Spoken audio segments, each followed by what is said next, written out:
Hi, magandang buhay sa inyo mga kabayan. For today's video, magluto tayo ng grilled chicken. So, i-grill natin siya sa oven toaster. So, oven toaster na malaki. So, i-ready na natin yung carrots. Babalatin na natin yung mga carrots.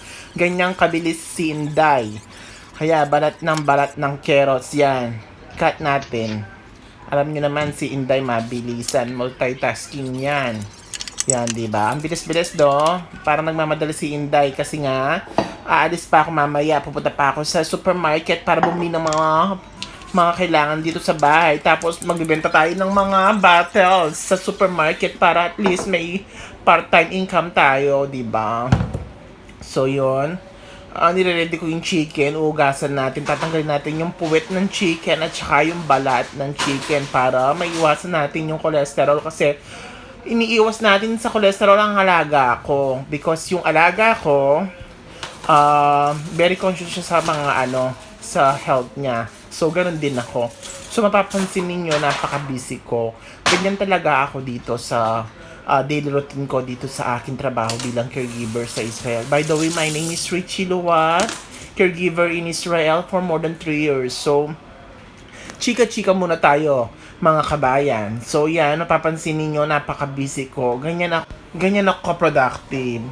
Kasi saka, 'di ba, bilang content creator, kailangan maging masipag. Sipagin lang natin dahil hindi yung araw nasasahod din tayo sa pagba-vlog. 'Di ba? Makipagsaban tayo sa mga malalaking followers diyan na hindi pumapansin sa mga maliliit na followers gaya ko. Pero ako, follow ako ng follow. Kung sino yung mga nagpa-follow sa akin, ipapalo ko lahat. Legit backer ako.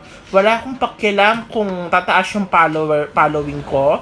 Ang importante, nagre-rest back tayo sa mga nagpa-follow sa atin kahit hindi natin kilala. Dapat support lang sa sa pangarap natin bilang content creator. Shoutout pala sa mga content creator. Lahat na yata ng Pilipino at ibang bansa ay nagba-vlog na rin. Puro vlog na lang ang trabaho ng buong mundo. What if kaya puro vlog na lang ang trabaho ng mga tao, 'di ba? So paano na kaya ang mundo, 'di ba?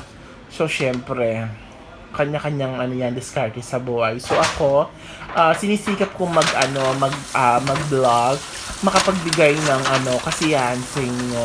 Kahit pagod at stress na ako sa trabaho ko, at least 'di ba?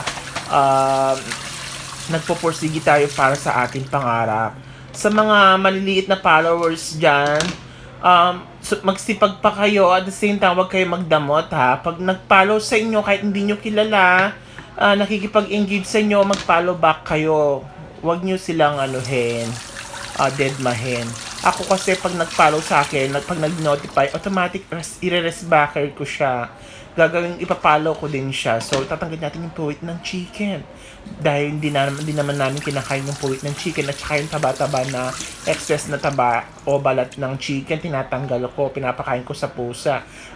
Yun pala, may alaga pala akong pusa. So, dun sa bintana, napapansin niyo, tinatapon ko yung balat at puwit ng chicken, tinatapon ko sa bintana, sa labas.